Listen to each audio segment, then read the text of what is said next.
now.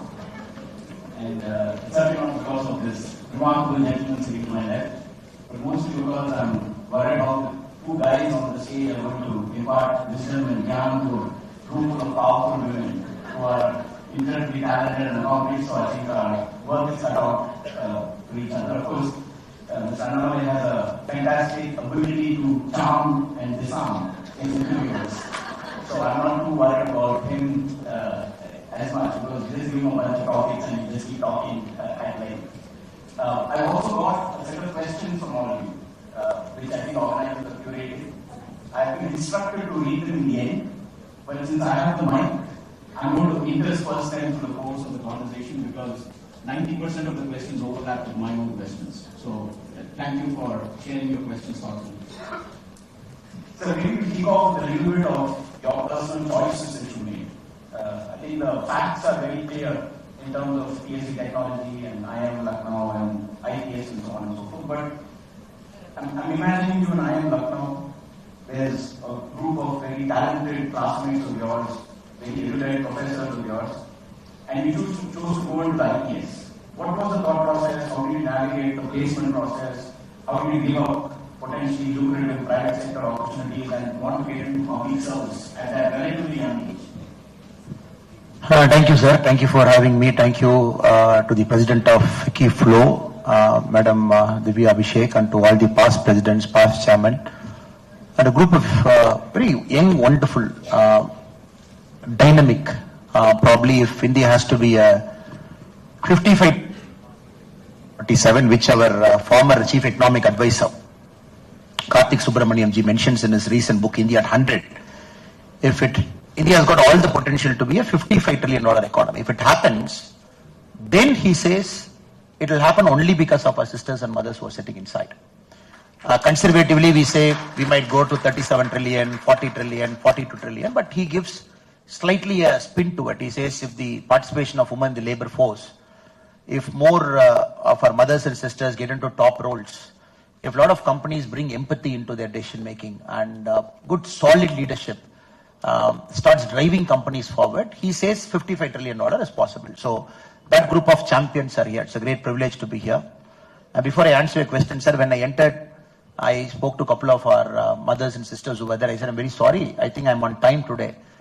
And I could very well understand what they were thinking inside. They said, you're 6 months late. So at the outset, I apologize. A couple of times, I think we had to skip or postpone or whenever, I don't know, sir, whenever we commit to FICCI Flow, that exact day, the call comes for me to go to Delhi. It has happened 2-3 times. After the date was given, I just landed from Delhi. I thought, not again this time. So whatever happens, I will come. So I'm very sorry, things beyond my control, but still it's the greatness of you. You're able to put up with me and still have me here, sir. Now, to answer your question, sir, I am a very late starter in life. In the sense that I come from a small village called Thottambatti in Karur district. I think Madam was sitting there. She comes about 60 kilometers away from my village in another place. And our choices are very binary choices, sir. 10th standard, if somebody asked me, what do you want to be? I had only 2 things in life. One, a doctor or engineer. And I knew I don't want to be a doctor, so engineer. So engineering where, again, no choice. Since my friend is going to a particular engineering college, counseling, I went and selected that engineering college. That's how the choices were made. And the real learning and growth started happening in the educational institution. When you sit inside, more awareness comes. You meet a lot of people from different backgrounds. So then 3rd year of engineering, I realized I don't want to become an engineer. So that is 3 years already into it. But what to do, sir? You have to complete the course, finish the course. The next best option I did was convince my father I want to take a break year off. Neither my father doesn't know what a break year, neither do I know what is a break year. But one thing we were very clear, let me take a break year. Try and explore options to see what I really want to be. So that courage I got from my peer group, my friends and everybody. Because I'm talking of 2006-7. It'll be truckloads of placements. Day one, you see one company, 750 placements on day one. The economy was just booming. Day 3, nobody in the engineering college left without a job. All finished 2007, if I remember. 3rd day, flat 2,200 people got placed in the engineering college I studied. It's a great college, fantastic institution. But 3 days flat, it's over.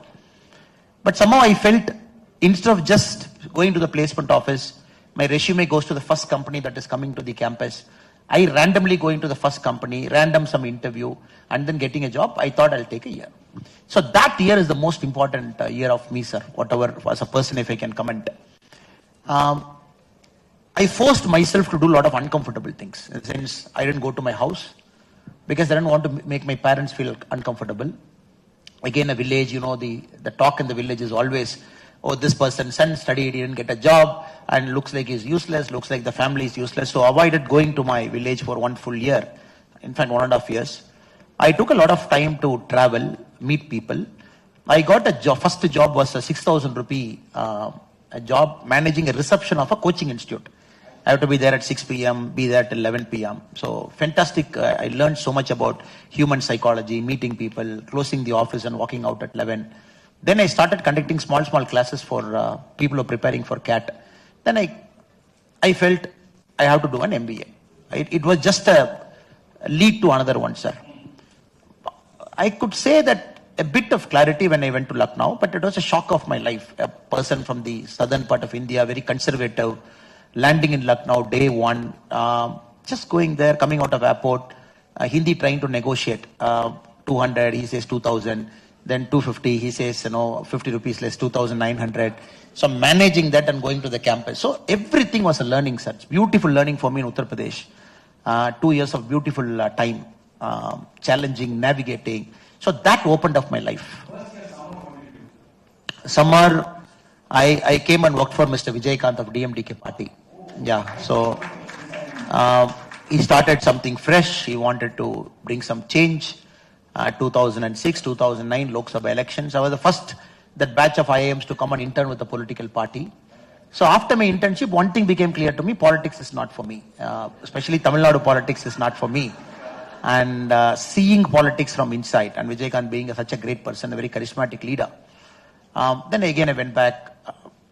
Public service was the calling because UP gave me that opportunity to see human beings for what they are. Poverty, murder, the greatness of human being, even somebody earning about 100 rupees, still maintaining the dignity in Purvanchal, the core part of Uttar Pradesh. I learned so much in UP, sir. Maybe if I haven't gone 2 years in Uttar Pradesh, I'm not sure whether I'm the person who's sitting here right now. Then civil service happened, went there, police happened, got a cadre in Karnataka. Cutting the long story short, sir, it is that 20 years to 30 years is a series of doing uncomfortable things in life. Going to North India, not knowing the language, uncomfortness. Getting into a campus where everybody has got either the first rank or second rank in their life. Again, uncomfortness. Then getting into civil service. Civil service was again a crazy story. It so happened that second year of my MBA, I was writing the civil service exam also. And it so happened when my third trimester was happening, the civil service mains exam was also happening. I wrote in my book also, sir. So I went and convinced the dean. So J.J. Irani was the chairman, Tata Sons, who was the chairman of IIM Lucknow. I went and convinced, I said, look, I have to write civil service because I'm given my life to it. I'm not sitting for placements, but I have to get my MBA degree also. Can you arrive at a solution? Then the solution they came was, everybody in the MBA will finish their exams in the morning and afternoon. I will write my civil service mains in the afternoon, come back in the evening, write the 2 MBA papers, again next day go and write civil service. It happened for 4 straight days. It's a lot of uncomfortable things. So, uncomfortable things. You have to write this, write that. Then getting into service, police training, first time you are getting exposed to that kind of a training, physically demanding, mentally very challenging. Your abilities are getting pushed to the limit. Then getting into a new state. Again, I don't know nothing about Karnataka. Day one, no language zero language ability. Again, going to a small village. So, the point I'm trying to convey, sir, 20 to 30, my year was about doing uncomfortable things on a daily basis, learning new things. I personally believe, sir, a person like me or many people sitting here, it is life that opens slowly to you. And many people are not very fortunate. Life opens up just like that to you.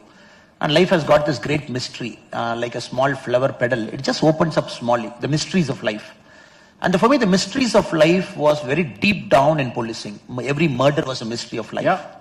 And every human being who is a very honest guy, honest person, dying is a mystery of life. Somebody's children dying in road accident is a mystery of life.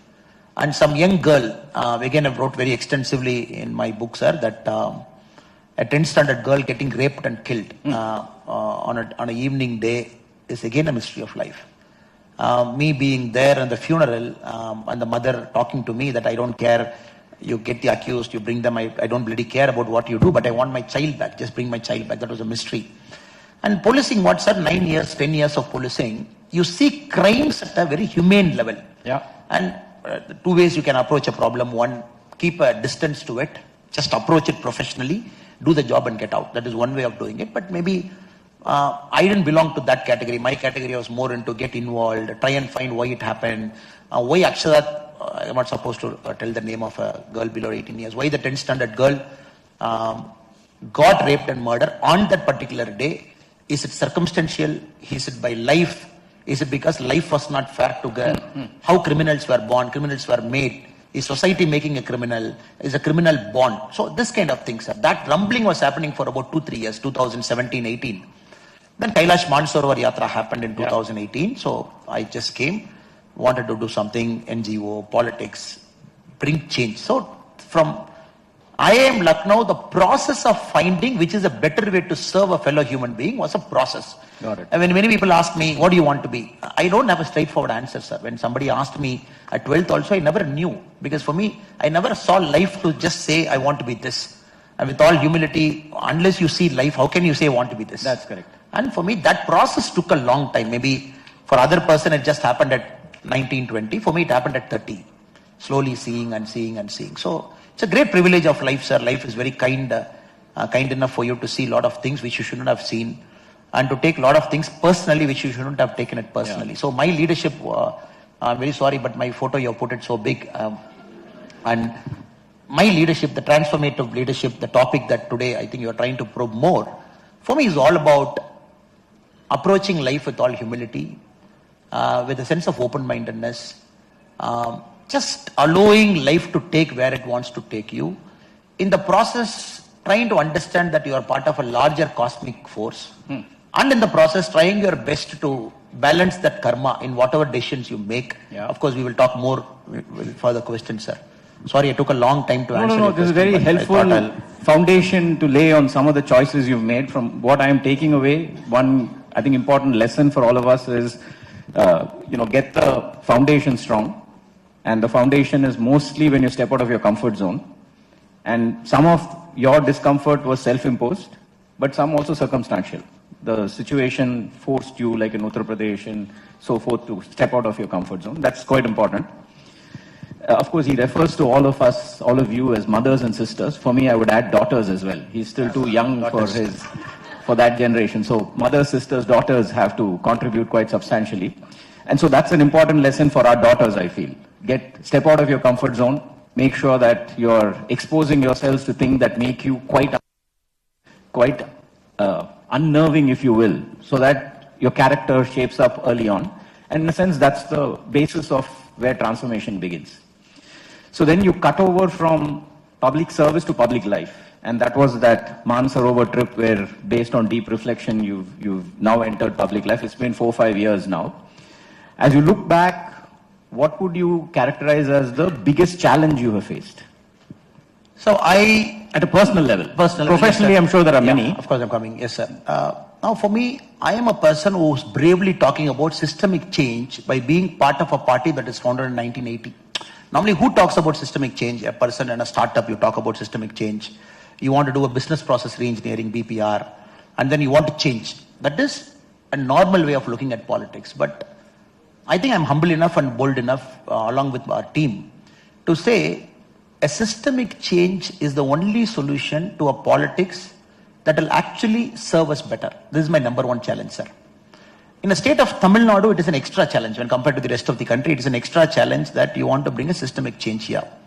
It's a rich state, it's a prosperous state, a state that is very comfortable to say, my politics is okay, why do you want change? And a state that is very deeply comfortable to say, something is working, why do you want to change it? And a state that is very comfortable to say, when the airplane is flying, why do you want to go and repair the engine? So it is a choice always binary, this party, that party. Now, if I present you some indicators to say that we are on a deceleration mode, just a matter of time before other states are going to catch up. So that is my number one challenge personally to communicate insight to my team. Because when you have, most of you, I think the ability is to go as a team, sir. That is, once we understand it, I think we are altogether a different human being. Individually, it is impossible to do great things. Whatever company we run, whatever we do, it is impossible to do great things. But getting your team right, getting them in sync with what you want to do, and making sure that all wheels start churning towards a common direction. So that is my number one personal challenge, because I'm not at the public interface now, as I'm talking within the party. And the second challenge personally, sir, is politics is, somebody said it's a science, that's why you call political science. You go to a college degree, they say political science, you get a course. But it is not political science. It is everything combined into one. So you have science, you have emotion, you have luck, you have all kinds of things rolled into one. And politics is, I would say, current Indian politics is very unnatural in the sense, the effort you put, the result you come might not be commensurate. And you got to have a long, extremely patience to get the change you want to see. And more importantly, the question of integrity gets tested every day. And every day, the integrity quotient gets tested. And in Kuridi Pural, there is this famous dialogue. Kamal Haasan mentions a very famous dialogue. He says, every man has got a breaking point. The question is, when is your breaking point? And politics, every day you keep pushing your breaking point. Maybe 6 months, maybe 1 year, you keep pushing it. So personally, these are big challenge. One, within the team. And second, with respect to what you want to do. And there is no science with respect to how the process happens. And third, how long you sustain it with a lot of patience. But you don't give up. You don't take recourse to a shortcut to get things happen. So these are the personal challenges that, as far as I'm concerned, for the last 3.5 years. Remarkable, remarkable. So in a sense, if I were to draw a parallel to our business world, which many of us as entrepreneurs and business leaders are familiar with, there's a little bit of a duopoly or a small oligopoly that's at work. And here comes a startup that's trying to create a value proposition that wants to serve the customers, right? Yes, sir. Sorry, since I was only looking at this side, I tilted my chair a bit. I'm extremely sorry. I think you have to repeat the question again, sir. Sorry. No, I'm not asked the question, and I'm just summarizing for the audience, but this is a very important tip as well for us leaders. Don't address only one side of the audience. You've got to make sure you're making eye contact with the entire audience. Thank you, sir. Useful. So I think it's important for the startup to create a proposition, and that's what Sri Annamalai is attempting. First internally, if I understand correctly, and for us it's to our teams, our employees, staff and so forth. But I imagine communicating this to your consumers is also not an easy task, and particularly in such a visible profession where every word you say is scrutinized. There are a whole host of pundits who are analyzing it. Your head tilted this way gets interpreted a certain way. Your frown gets interpreted a different way. How do you handle these in the external world? One of the greatest of great politicians, in my personal opinion, Abraham Lincoln, sir. A great guy who really fought to take slavery out. The 13th Amendment, with a lot of effort he brought to the American Constitution to bring that change, the Abolish Slavery, Emancipation Act. You all know, sir. But he didn't do it in one day. In fact, when the 13th Amendment got passed in the US, where the representatives were sitting, one person couldn't see what was happening because Lincoln was bribing people to get it done. And he's like, how can Lincoln do it? Such a great person, one of the greatest statesmen of our time. How can Lincoln do? Thaddeus Stephen, a representative, stood up. After the 13th Amendment got passed, he mentioned the word. He said, one of the greatest measure of the 19th century, passed by corruption, aided and abetted by the purest soul of America. I'm repeating it again, sir. One of the greatest measure of 19th century, which is abolishing slavery to say all are equal, men, women, black, white, all are equal. Abetted by corruption, because they've seen that 6 months what Lincoln has done to get people's vote. By that vote. Aided and abetted by the purest soul in America. So politics many a times is like that, sir. There is no direct correlation between good politics and good governance. There is no direct correlation. If you do good governance, doesn't mean it translates into good votes. It's not that. And that is where political leaders, some point of time, they become statesmen. When the transformational phase, Karma Veerar Kamaraj Raya, Rajagopalachari, Rajaji Ayya, if you look M.G. Ramachandran Ayya, they transcend into that statesman thing because over a point of time they become comfortable in communicating to the public at large. Of course, when we do this, there is pain. But as a society, we got to tolerate to move to the next level. So this is a bigger challenge, sir. Right now, it is all teethering problems. This will get solved in the next 5-10 years, sir. Yeah. And second, with all humility, we have to understand this democracy is thousands of years old. And one Annamalai or one you or one somebody comes in, and there is no bandage fixed to it. Thousands of years old. By evolution, it has come to this level. Yeah. Athens, when the initial democracy was there, it was a show of hand. They said if slaves raise your hand, I'll only count it as 1/3. You don't have land, you are not counted. That's how democracy started to make a decision. From there to come here, maybe 2,300 years now. If you look at democracy with all humility, we have to understand, sir, it is a natural evolution. Yeah. And sometimes you cannot force it to people. You just cannot make something to happen tomorrow morning or day after. Unlike a business or a corporate or a startup, unlike that, especially in the politics, you got to have extreme patience. Extreme patience. Because when we say Modi ji is a great leader, till 51 years of age, he was not even a panchayat leader. We have to keep this in perspective. And 51 years he prepared himself. So he got a chance in 2001 October. So 51 years of preparation translated into 13 years of CMship. Then it is getting translated into 10 years plus of prime ministership. So he's 73. Modi ji is one guy in all the political thing. You go to America, they say 70 is old.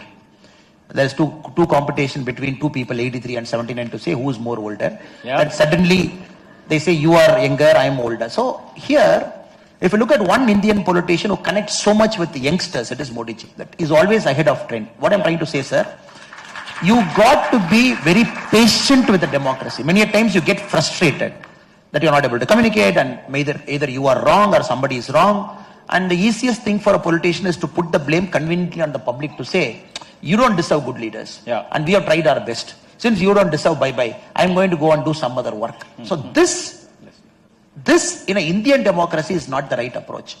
We might get our chance maybe 10 years from now, maybe 7 years from now, maybe 20 years from now. But the work that goes in has to be process driven. So what we did in 2024 was a process driven, sir, which is very new to politics. Most of the things that we do, we said, look, for BJP to emerge as an alternate political order in Tamil Nadu, first we have to stand alone, number one. It's a process. Yeah. Standing alone means you got to expand your breadth. So when BJP stood 23 seats in this Lok Sabha, sir, after 30 years, somebody in Lok Sabha got an opportunity to vote for Lotus. Yeah. In 30 years, BJP did not stand in Nagapattinam. 20 years, BJP did not stand in central Chennai. Correct. BJP did not stand in 16 out of 23 constituencies for 20 years. Yeah. So process driven. First go, put it. Don't worry. Results will come. Results will take care of itself. Second, process driven. To show that you are an alternate, say that we will not pay money for votes. Yeah. Second one you say.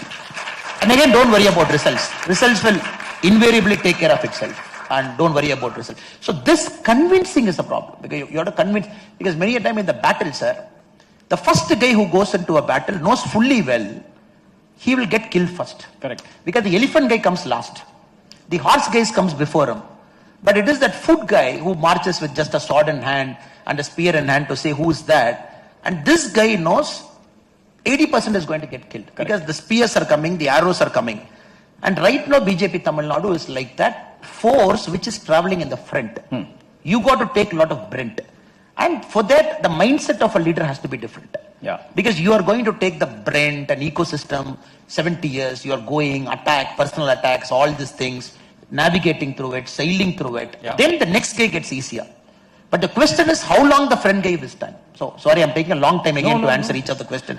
Yeah. So to answer it, sir, it's very tough because you are selling something, making people to believe inside the party, brothers and sisters, it is not going to happen tomorrow, Yeah. not next year, not 6 months from now. It will happen, but let us be process driven, number one. Yeah. So you have to make them to buy. Second, in a process driven, winning and losing doesn't matter because you're trying to bring some change. Number three, you will take a lot of Brent, but still it's part of the job, you go through it. So this is very, very important for me to sell everywhere. So democracy is like that, have patience, Internally, people should buy it, prepare them for longer run. Even if it's a 10, 20-year process, prepare them. Because 1,000 years back, Rajaraja Cholan was there. Where is he now? Yeah. 1,000 years back. Great governance, fantastic irrigation system, canal system, administrative, the way he measured the land, the way he distributed revenue, everything is fantastic. But where is Global he now? expansion. Where is he now, sir? Even his last remains, we are not sure. And we have to do an X-ray to say whether he is in Odayalur, whether he is there, whether he is there. Nobody knows where is the last remain. So this is happening to one of the greatest of Tamil kings. Yeah. 1,000 years before, 1,000 years later, you don't even know where he is. So democracy will teach you to be very humble at many points of time, sir. So in a sense, you're saying take the long view, persevere, be resilient, and growth will follow. I think Fiki Flo has done a great job of already getting the tagline in. No? Perseverance or persistence, resilience, and growth. You're connecting it, sir, but you're very right, sir. The most important thing is, teaching this to a young kid is very tough. Because what has happened, the environment has become so fast forward, result oriented. Even a child who goes to a school and we measure so much results today, results next month. In an app, they do daily. One school I thought daily they are grading a personality. I said, how can you grade a personality daily? And every day you open an app, they say, today's score of outwardness, today's score of emotional ability, today's score, and the 365th day is the net score of all this thing. I don't want to name a school, and somebody told me with a lot of pride, you see, there is a daily human ability calculator. I said, this is, people are taking it to an extreme nonsense. In the sense that daily I can assess your personality, give you a score, and 365 days is the net score. So teaching these kids, the great things have happened in our life only because of patience, sir. Some of the greatest things. If you look at any of the greatest inventions, if you look at any of the greatest path-breaking discovery, if you look at any of the fundamental shifts that has happened in our country economy, if you read it any history, patience is the underlying thing. Yeah. People were willing to fight, grind through and get it. So now to the young startup kids, I make it a point, sir, to invite myself to go to a startup event, because to learn what is happening here, that's a different world to me to go and see. And when many people I ask, why are you doing this? They say, 3 years, the valuation will be good. 5 years, it will be billion. And that I approach, because you cannot be in it for something to grow a revenue, because you've got to solve something which humanity should progress. Because, sir, 50 years from now, nobody is going to remember us. 100 years from now, we are swept away from the pages of history. And 200 years from now, we are a small speck of dust somewhere in the grand universe. So, since we have one life, which is an average 75, 80 years, whatever that God has given us, take a bigger problem and solve it. And to solve a bigger problem, you need patience. And when you are inside, do a path-breaking discovery, solve some needy thing for me, for the person next to you, and solve something which people couldn't do it over the last 2,000 years. Why poor people still live in huts? Can I build a 1 lakh house? We are waiting for some solution. Why every 2 years the road gets washed away? Can you put me one road which stands for 15 years? And why still corruption is a way of life? Can somebody in politics find a way to root out corruption? So these things, I think, is worth dedicating our life to. Sure.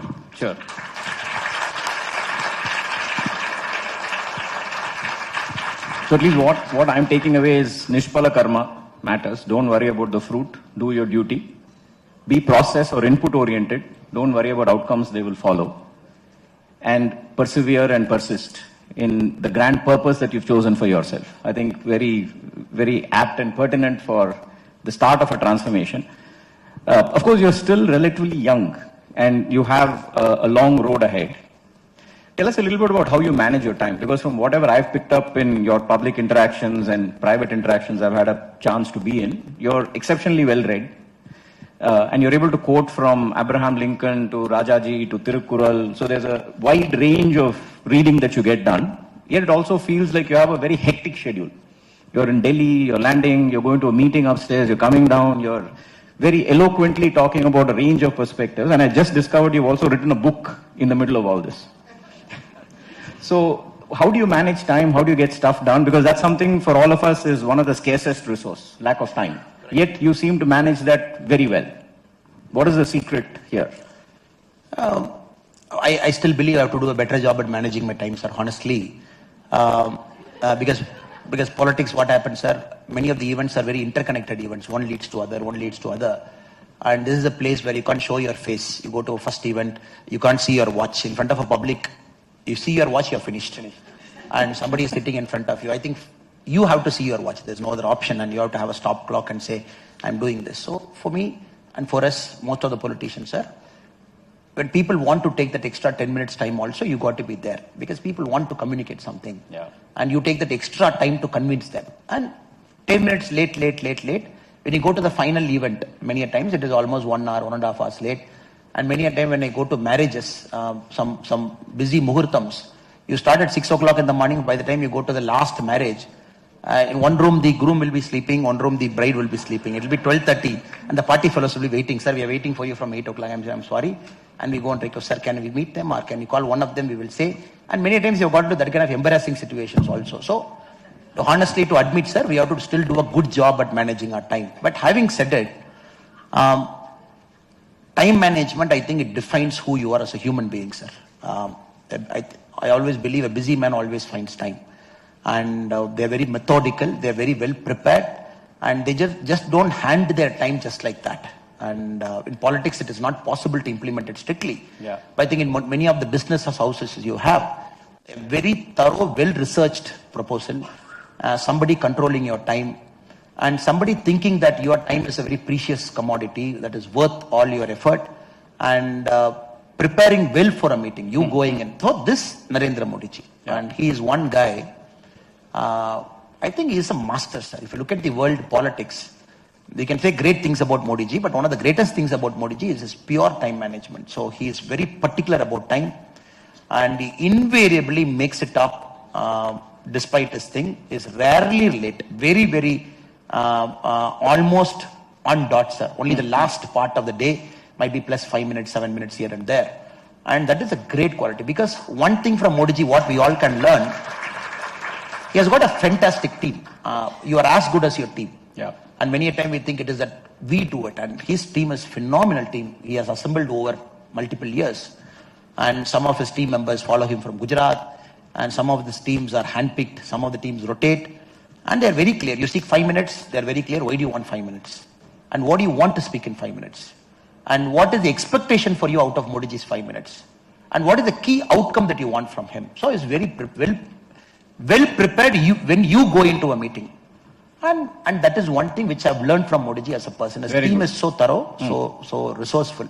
And second, it is the ability to be completely on in that moment. The problem with all of us, sir, when a meeting happens between you and me, when I'm completely on, when you are completely on, we can do it in about 10 minutes. Sure. When my mind is a little bit here, your mind is a little bit here, we will take about extra 3 minutes.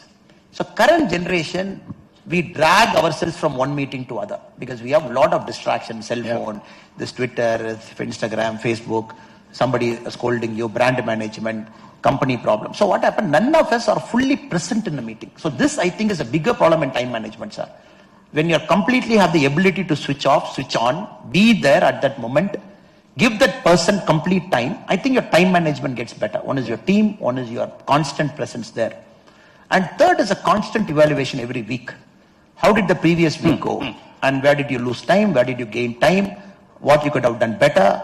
And many a times, sir, small people, big people. In our society, big problem in Indian society is we just like that classify people into big and small. And you say you're a small person, you are there, and you're a big person, you are there. And every small person or big person, whatever society's category in our mind, we have to understand, sir, everybody has got 24 hours. And everybody has got the right to audit this previous 7 days. Sure. Everybody. You be a tea shop owner, you be a cobbler, you be a bus conductor. And we don't sit as a society to see what did I do last week. And since we don't have this diary writing and being honest with ourselves, questioning ourselves, so as a society, we tend to be generally late when compared to most of the Western democracies. Yeah. That is one thing we as a society have to do a lot of introspection to better manage ourselves and time. This is my humble answer to the question. No, in a sense, time management is also a process. You've distilled it to a 3-step process of looking, learning from others, managing, and then reflection and introspection to course correct. And I think you are the best in that, sir, because you manage a business, and looking at your profile, we know that you have done multiple things in life. And corporates, I envy a lot of them. I remember 2 weeks back, there was an event in Coimbatore.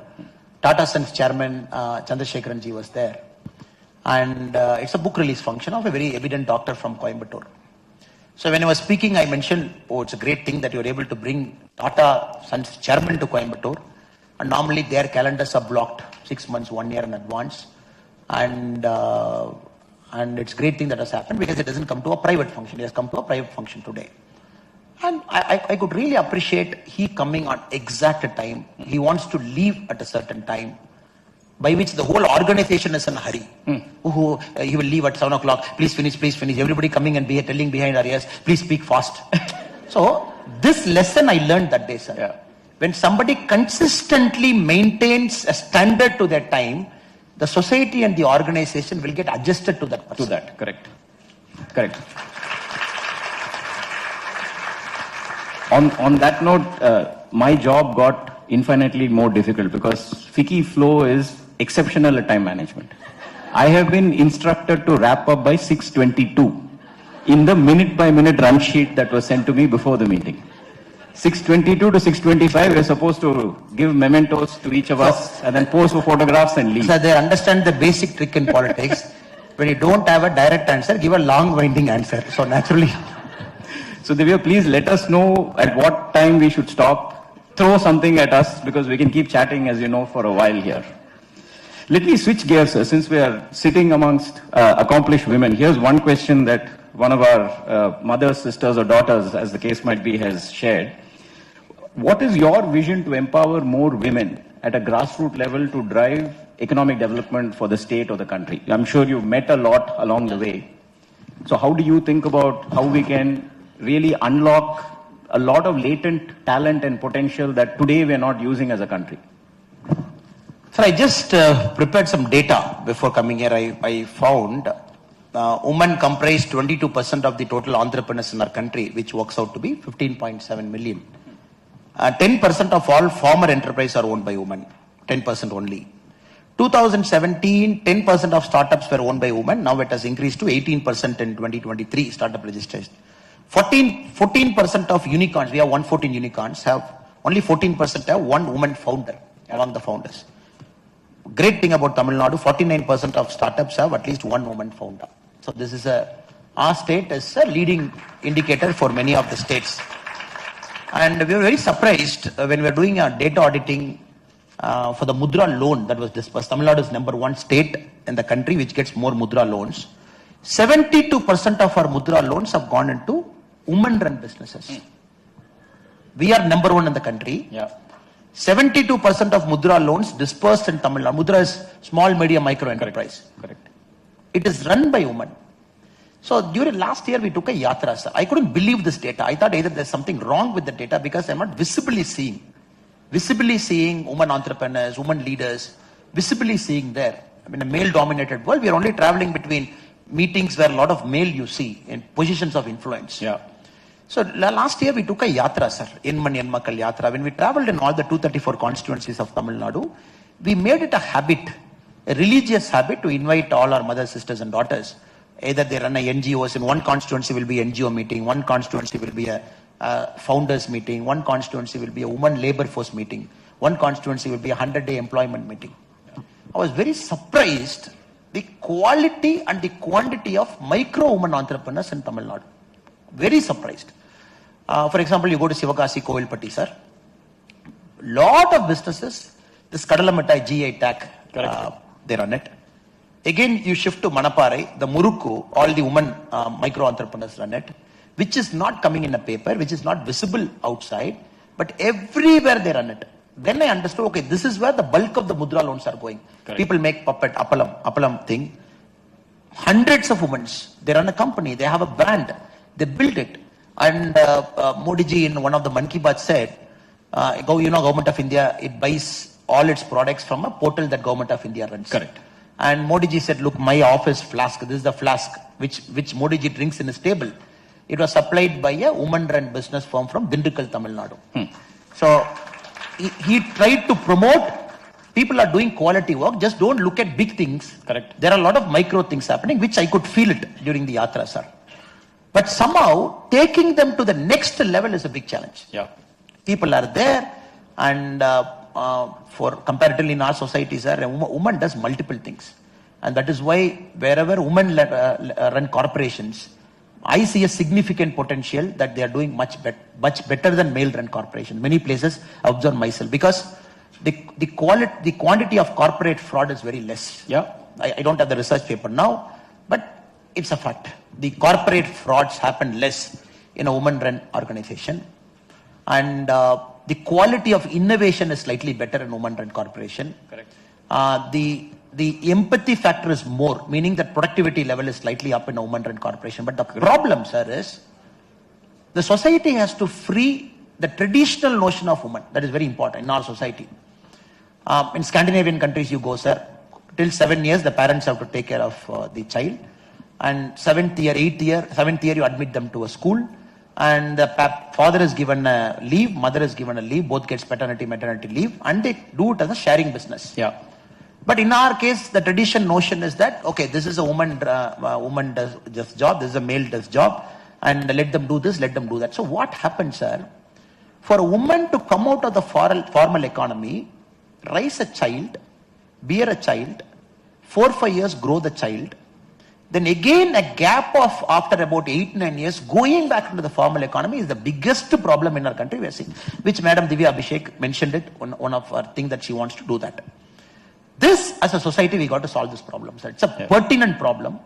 You have some of the finely talented women, highly educated, double degree, right up to PhD. Once they get into a marriage break, getting them after 7-8 years into formal economy, that is where they lose it. Second, the traditional notion of a glass ceiling, corporate CEOs, when you go up, after a particular point of time, they getting into influential roles. Government can give support, sir. They can say, look, this much percentage of your board should be women, and government can only push it. But somehow I still feel the society conscious is still not there, sir. Meaning that women are much better in doing multiple things, much better in doing certain things than men. So unless we appreciate and acknowledge this fact, then it is always going to be an unequal fight for them. But there's enough research that proves this beyond any doubt. Right. That women are far more empathetic, far more effective, far less absenteeism, far greater trust in the work environment that they create. So research, whether academic or real life, bears this out. Correct, sir. What can we as leaders, and particularly FICCI Flow, do to overcome this barrier that you're talking about? Now coming to the second part, what is the problem definition? This is true, this is happening, I've seen this in my eyes with my experience. Now coming to solving that problem, I think you got to target the micro entrepreneurs, help them to scale big. This is a challenge which I see. The micro entrepreneurs could be an auto driver, which she mentioned, one. The micro entrepreneurs could be a person making a puppet. Can you take it to the next level, Appalam? Micro entrepreneur who's present in a village doing things, can you raise their level to the next one? For which it's important that we go deep down into the economy, sir, deep down. Because right now we are Chennai-based predominant organization, which is a very important organization. A lot of eminent people are here. They all run businesses, they do multiple things, FICCI Flow, they are part of it. Then events like this happen. How do you take this to a cold putty? How do you take this? Because once you start firing up those areas, sir, then sky is the limit. Second, the first part is how do you go deep down into the economy? Small towns, tier 3, tier 4. The second one is a larger awareness creation, sir. For example, engineering. When I go to IIT Research Park, I want to see women getting motivated in IIT to register a startup in IIT and running it. So now the era, only 14% of women-led founders out of 140 unicorn is unacceptable, sir. In a country like India, where 99% of goddesses are there, God is only 1%, only big guys are gods, which you call the Mahadevas. And you go to Kuladeva, it is all goddesses. You go everywhere, it is all goddesses. Such a country, a society that deeply respects women, that deeply believes even the mother, the head of the family, does all the important things in our life. But somehow that not getting translated into a premier educational institution. The second part I would say, premier educational institution, the top women should start becoming entrepreneurs. Number 3, including civil service, I would attack, sir. Though FICCI Flow is a business-based organization. Civil service, if you look at it, IPS, which is 100% suited for women. 100% straight away. You have empathy, you have patience, you can understand a woman better. 7%, 8%, 9% is the intake in an Indian police service where our mothers and sisters come in. So we have to do multiple attacks. One at the bottom level, try to spread it. One at the top level where you make more people to go into it. So this will change a bit is my personal opinion. So because once you bring the 33% reservation of MPs and MLAs, because it is going to be one shot.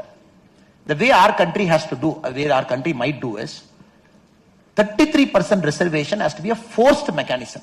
Correct. Because every society at a particular point of time has to force something. You have to force fit. Then within a decade, it becomes a norm.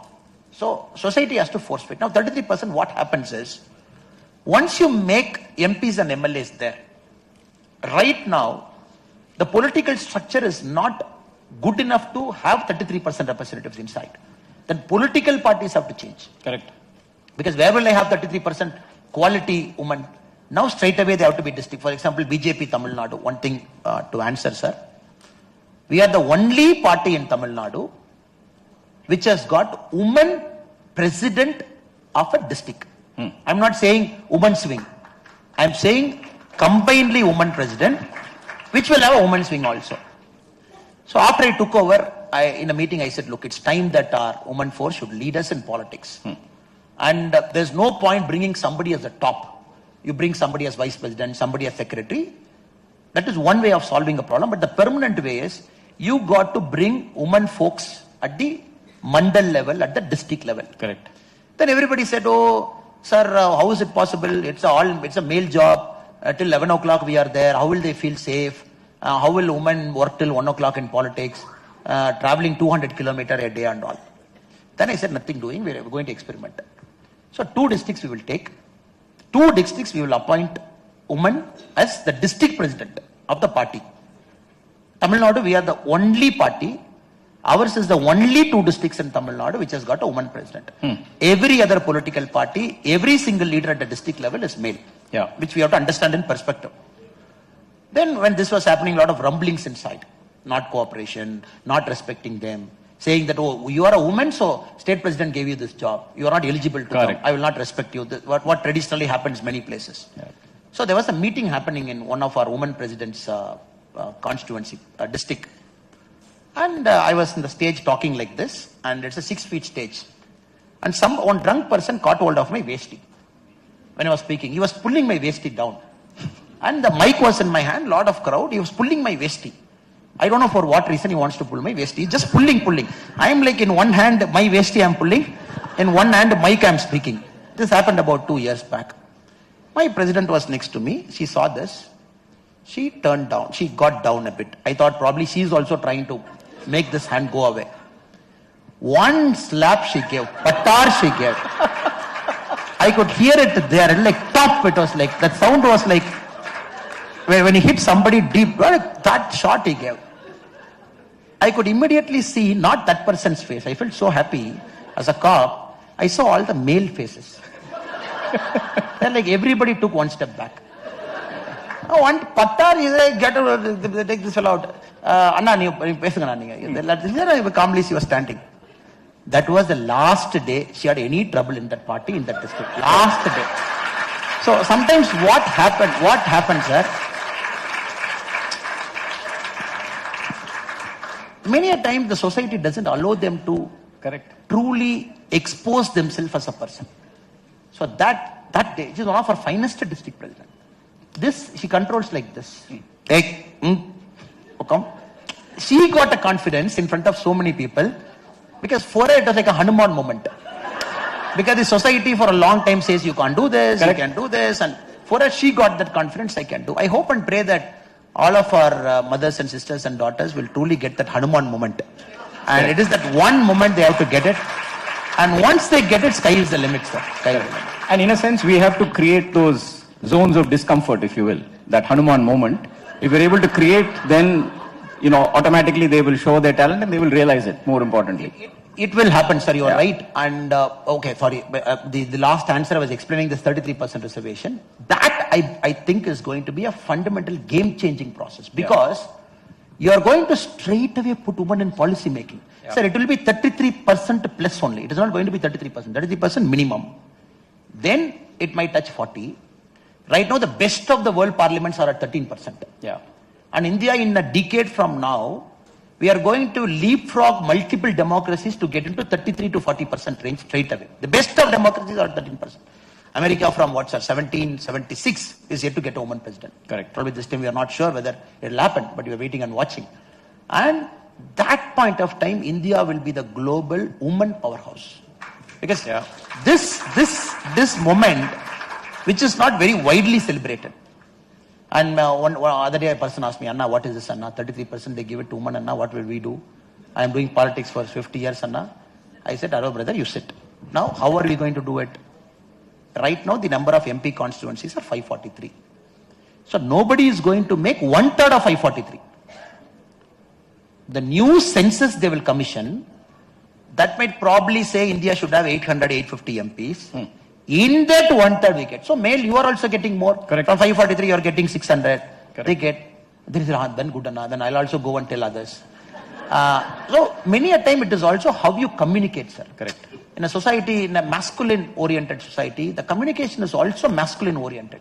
So when the communication becomes poor, people don't become enablers. They become resistors. Correct. They will try everything to block. They will say, no, this cannot happen, that cannot happen. I think it is important for people like you and me, sir, to articulately communicate. This happens, it's good for everybody. Correct. It is not good for a woman or it's good for the society. And when a woman feels empowered in a big way, the society becomes much calmer, sir. I've seen this with my police sub-inspectors, inspectors. Yeah. That is another story, like this Hanuman moment. And they come very diffident into the force. I've seen in my 9 years, day one, the woman constable, on the station they will put roles. They will say, you go and stand somewhere outside with a lathi, stand there, and you do bandobast. Then I will not say anything, sir. In a police station, when I go for rounds, I'll say, okay. First thing, I'll take a register. I'll say, okay. Station will have invariably 70, 80 people. I say, how did you allocate the role?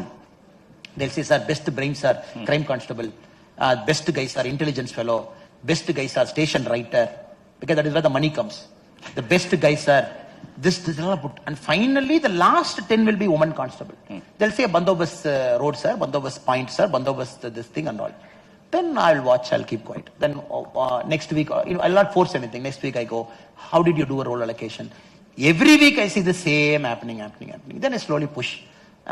Okay, this Suguna, can we call that lady? Yes, sir. Because I have to make the sub-inspector to buy in. Because if I do an order, look, I'm an IPS officer, I've come from heaven, I'm a God-given gift, and you make this lady a station writer, everybody will make sure that she gets finished in 10 days. Correct. And then I say, okay, Suguna, come, sit in a chair, let us have a cup of tea. What about your family? Why did you come to police? A general conversation. Then she'll open up. Sir, very tough, sir. Father and mother are coolie people. I wanted to be a cop, my passion. I wrote constable exam, I got selected. Oh, very nice, very nice. What about your family? No, sir, not married, sir. I live in a room. My father is in some 200 kilometers away. Every week I go. I could slowly see this fellow. His face gets smaller and smaller because he is able to see her as a perfect human being. Correct. Till then, she was a woman constable to him. Correct. Now, my job is to make him to see she is a well-rounded personality of her own. Somebody overcoming poverty, somebody overcoming an obstacle, somebody coming here, somebody doing this. So many a time as leaders, we don't do that. We try and put an order. Correct. Then I'll tell my sub-inspector, Anna, sir, give 1 week station writer. If she fails, she fails.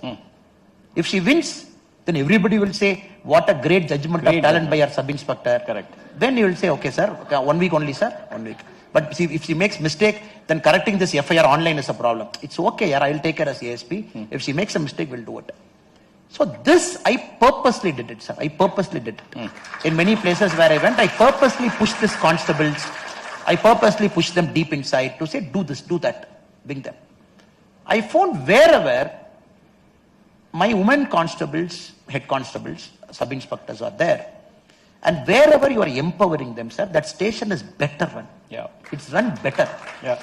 And for a kind information, sir, sorry, I'm just deviating and answering please. because I wanted to communicate this very frankly. When I was DCP Bangalore, sir, one day, it was nobody does it, only crazy people like us do. we shut down a police station for one day. Because police station is not supposed, because police station don't have a doors. Correct. And you don't see a door in a police station. Police station is 24/7 open, there's no door to it. We said we are closing down this police station. All 73 people transferred out as DCP. All 73 out. They said, sir, how can 5 lakh people of this police station limit be without police for one day? I said, we are trying to tell the public, police are the worst culprits in creating law and order for what you have done. So why did we do the drastic steps, sir? Woman enters a police station. Complainant. She says, sir, my daughter ran away with somebody. Our daughter is missing. Or this is the person who took my daughter, get him, whichever way she said. It gets into an argument. Immediately, the constable will say, no, she must be in love only. Why you didn't see for last 1 year? Why are you coming and eating my head? Do you think I'm a fool? I will buy your story. And both of them must be adults and all stories he will tell. Then immediately a mother is a mother. She will get emotional. She will shout at something. And immediately this fellow caught hold of the woman's hair and bashed her against the wall. And it was brought to my attention. I went to the police station. I said, all of you get out first. Now this woman will give a complaint, register a case against the police constable for assaulting inside the police station. Number 2. Number 3, 24 hours the police station is shut.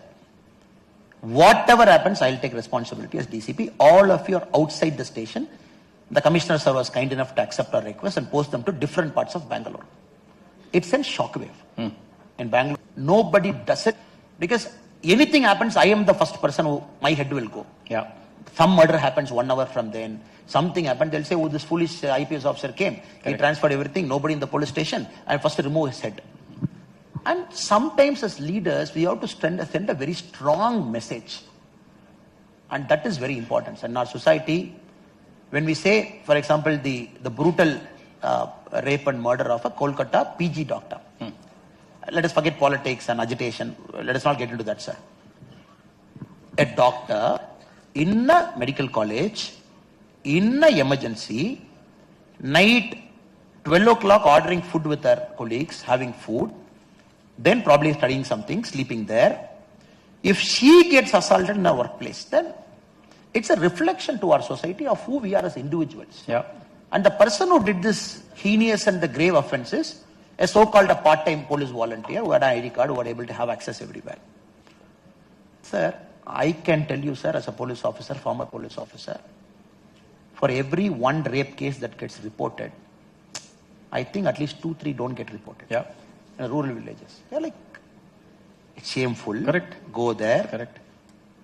You have lesser females, male interrogate them. You make them to relive that horror. Then they tell that story. Then there is a long process. You take them to a magistrate, do a 164 statement recording, then medical checkup for 1 full day, then multiple questions, it gets leaked to media. So people are like, why do I have to go through this nonsense? And many places it don't get reported. This is a very unfortunate part. For me, this mindset got changed, got broken when I went to Germany for a cross-police training. Again, there was an assault on a woman in Munich when we were doing a cross-training. First thing we were saying, okay, what is happening? The German police used to take us training purpose. Immediately, one woman with a coat and suit was there. I said, what is this lady doing? He said, no, we have a counseling service across Germany. The moment something happens to women, we have a German counseling service there. It's a Bavarian counseling service. One woman will be there. We make sure this woman is cared for. We make sure end-to-end is taken for that woman. It is all day 0, right there in the spot. We take care of her financially, emotionally. Everything will take care, end-to-end, even the case drags for 1 year. Very beautiful model. Bavarian counseling service, rape, molestation, acid attack, spousal attack and everything. Yeah. And that is a very mature society how it behaves. Because it keeps woman as the center of problem. It keeps all the agencies surrounding the woman, not the agency the center of problem. Every agency is a caregiver. Moment the assault happens, all of us become caregivers. Police becomes a caregiver. Counseling service becomes a caregiver. It's a very beautiful model. And then we brought the recommendation back to the Karnataka State Police to say, we should implement it here, at least in one city, to say, when an attack happens on a woman, it is a society's responsibility to take care of the woman. So long way to go, sir. It's a long way to go. But our vision as political leaders and parties is, when we get our opportunity, we want to do it in Tamil Nadu. Just do it the right way. Because every day you have thousands of our women folks, emotionally, physically, some problem happening to them. In the newspaper, till the next story, it's a burning story. Yeah. Till the next story happens, people will do candlelight march, people will see how did this happen, then people will call police people to thrash them. Next story happens, we conveniently go to that next story. I think that is a problem that Tamil Nadu as a leading state where women folks drive us and the women folks are 49% of the startups. I think that is one, sir. We have to do it.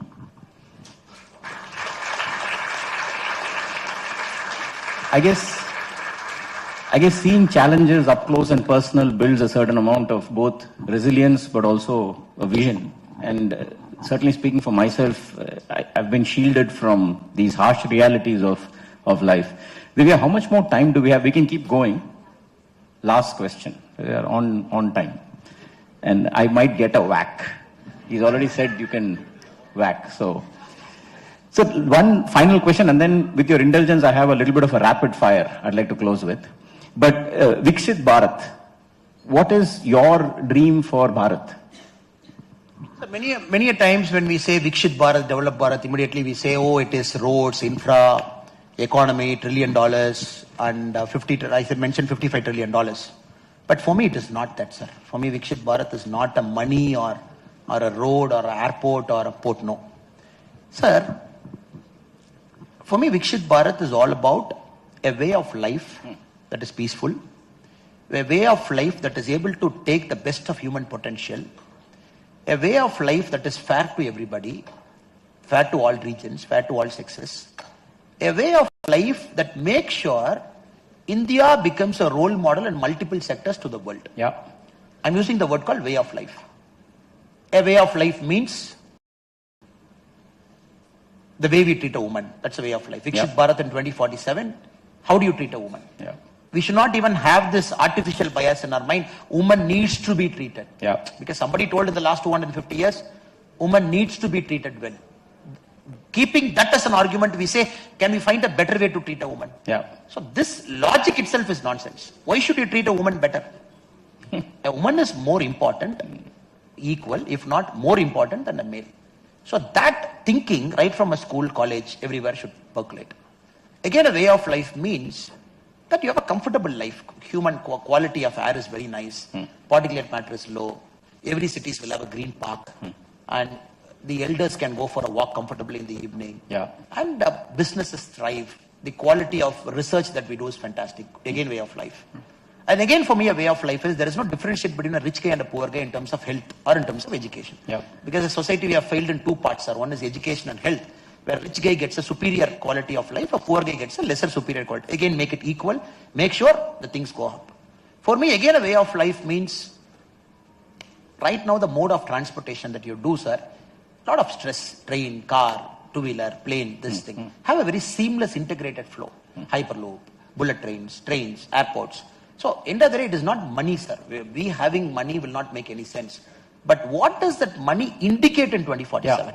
So that for me is Viksit Bharat, number one. Second, I want to take a little bit... all inputs you're saying. Yes, sir. The monetary measure is an output which will follow. Correct. Fair enough. And we should not focus too much on only on monetary output, sir, because what happens is, for example, China this year, if you look at the billionaire index, China lost about 81 billion this year. Forbes list, it lost 81 when compared to 2023. 81 people come down. And as a society, if we are very clear that concentration of wealth happens with a particular segment, everybody does hard work, everybody gets money, it's all fine. But you have to find a way, not like a communist party, go plug that wealth and say, you take 100, so that wealth is getting redistributed. That's a very foolish model, sir. What I'm saying, you got to empower the other segments over the next 25 years. Yeah. In a rural area, rural farmer, make sure that they also are there. That the income distance gap is not too much. Yeah. Because any society, if you say the income distance gap is too much, I will achieve 55 trillion, but still 25% of my population, that point of time, maybe 165 crore, will live in absolute poverty, not acceptable. So that is, a lot of policies have to come in, fair distribution, equitable distribution. opportunities for everybody, reaching there as a mark of 55 trillion and 160 trillion, quality of life, happiness. Like China has got into this a problem. They say, look, I've got wealth, but I'm too old enough to enjoy my wealth. So can we not make that mistake of China to say, yes, I'm old. Of course, 2060, 2047, all of us will be old. Right now, 40% of the population are below 25 years of age. We got to be old, we got to be rich, but we got to be with absolute health quality to enjoy life. Correct. This three problem nobody could solve. Americans have become too obese to enjoy their wealth. Correct. Japanese have become too old to enjoy their wealth. Now China is getting into the graying zone. Now India should be the first country to solve this problem of wealth, age, quality of life, all in one triangle. That is Viksit Bharat to me, sir. So it's a wonderful trinity.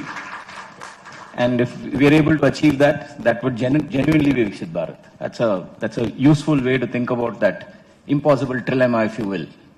Let me close with, before I get a slap, let me close with a quick rapid fire. And the object of a rapid fire is genuinely rapid, sir. One answer only. And because you're also a former policeman, bullet-like response. You operate on multiple answers, that is the problem. So I'll warm up with an easy one. CSK or RCB? Dhoni CSK. IPS or MLA? Can there be something in the middle, sir? Illa, sir. A constant service to the public. We'll accept that. Tamil Nadu or Bharat? A strong Tamil Nadu with a very prosperous Bharat. So we want the real Singham to answer. Now you're answering as the state president of the BJP. That is my vision, sir. That is my vision. And if I again talk about statistics, sir, if you look at Chennai, 20% of people speak Telugu. Chennai is thriving because of many of our North Indian friends. You take many of our North Indian friends outside Chennai, tomorrow there will be zero money flow. Chennai cannot run. Correct. And they control the money and... Okay, sir. Answer accepted, sir. So it is all a combined... No, it is all a combined way. And I live in a political society where a lone voice many a time to say, it is our North Indian friends who have enriched Tamil society and they have made it more beautiful, like a garland. And how can I differentiate, sir? Fair enough. Strong Tamil Nadu in a prosperous Bharat. Fair enough. Urban growth or rural development? I think when rural development takes care of itself, urban growth will eventually happen. First is rural development, you focus. Good. This one I think I know the answer, but I'll ask it anyway. Quick win or long-term solution? Long term, I'm always a long term guy, sir. I suspected as much. Integrity or loyalty? Integrity over loyalty. Integrity is there, people become loyal to you over a point of time. Modi ji or MGR? Modi ji or MGR?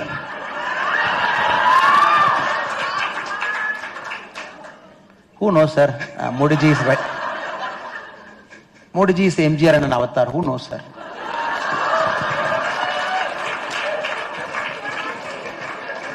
Social media or traditional media?